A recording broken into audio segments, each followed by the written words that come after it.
glad I didn't land in that. Now that is a big dog. That would have spoiled me day, landed in that one.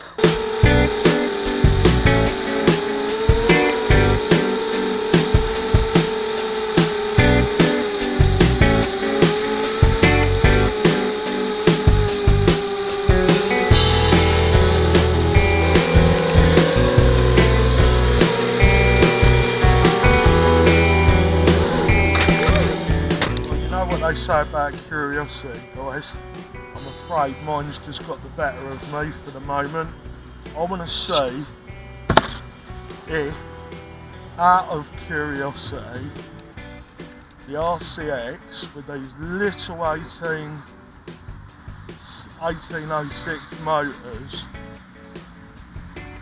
running a Q-brain on the bottom, don't forget, will carry a 2650 4S. Now, if I had to place a bet at this moment, I've even got a mount. I've got to mount the battery that way because there's no room underneath. If I had to place a bet, I would say this is a no. Just a no. Plain and simple. But we're here. And we've got a camera. So why not, let's have a look. You probably can't see that, but I'm guessing if it gets in the air, you will. Here goes nothing, guys. Oh wow. There you go.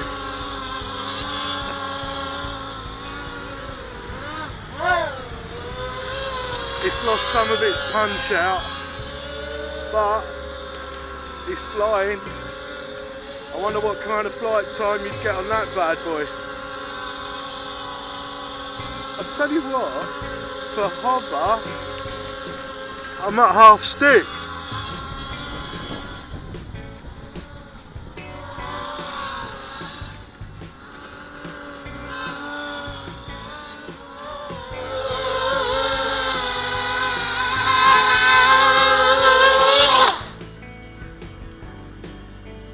I've got to stick an FPV cam on now. Rude not to. It flies. I wonder what sort of flight time you get out of a 2650. I might have to actually make up a battery strap for this if it works. Imagine the flight times. Just check the motors, make sure I'm not roasting anything. Cold as a cucumber, these little 1806s, who'd have believed it? Right, just gonna have a gentle little nana about.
Blown away, absolutely blown away.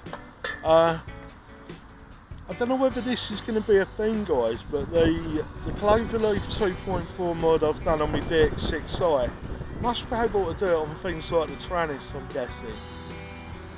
I'm getting all the control I need in a really big park with loads of obstacles. There's no leaves on the trees, of course, at the moment, but I'm getting really good range with this. And all I've got is a long-range Hobby King receiver on the quad. I'm going to start running 2.4 gigahertz enclosed clovers on the quad as well. and then I'm going to do some more range check videos to see if this is the thing to do, because a lot of people are running long range systems, UHF, on the mini quads, and I really don't think you need it unless you really want to go the other side of a mountain, or you know, the other side of a load of buildings or something like that. But I think quite often the UHF overcomplicates the situation and maybe causes problems that weren't there before. The 2.4 and the 5.8 work really well together. I think I could be onto something here. I might have to speak to Alex Grieve and see if we can come up with a dedicated system for doing this.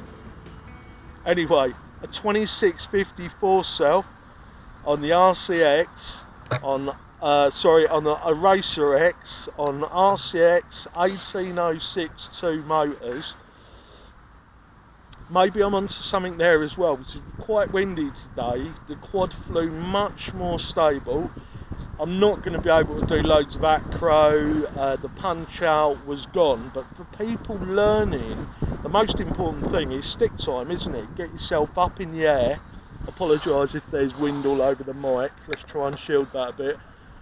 The most important thing is getting up in the air and getting the stick time. Now with 2650s, if you've got a few of them, I'm guessing your flight time is going to be a lot better. Shall I do a check? I will do a flight time video with a 2650 on the Racer X with this configuration, and we'll get a rough idea of what flight time you can expect from this setup. If you're just starting out, you're not wanting to do the rolls and flips, unless like me you're a little impatient. That should all come later on. The most important thing is to get your orientation and, you know, get used to what the sticks do when you bang them from side to side, and you know, just getting a feel for the FPV. And really the most important thing to do is spend time in the air. And we've proved today that the Racer X in the configuration that I've got will crash, and every time it will just fold itself up, straighten it back out, pop the zip ties back in, and you're back in the air. This is a super lightweight frame, really good quality, super simple to build, and tons of room to put stuff on. I really like this configuration. I'm going to be flying this a lot. You already know that I'm a big fan of the Racer X. And as time goes by, I fall in love with it even more. With the plastic screws through, you get the same kind of experience, but every time you crash, you're going to be putting plastic screws through. If you've got a big stack of money or plastic screws, they're not expensive, then you can put them through. But I'm thrifty. Every penny counts there at RCTV-UK. So I'm just using zip ties through the holes. One steel bolt into the hex spacer underneath on the centres, and then one of these through each of the other holes. You crash, you break a zip tie, you put a zip tie back in the hole, and you are back in the air. I'm Barnard for RCTV UK. Bye for now.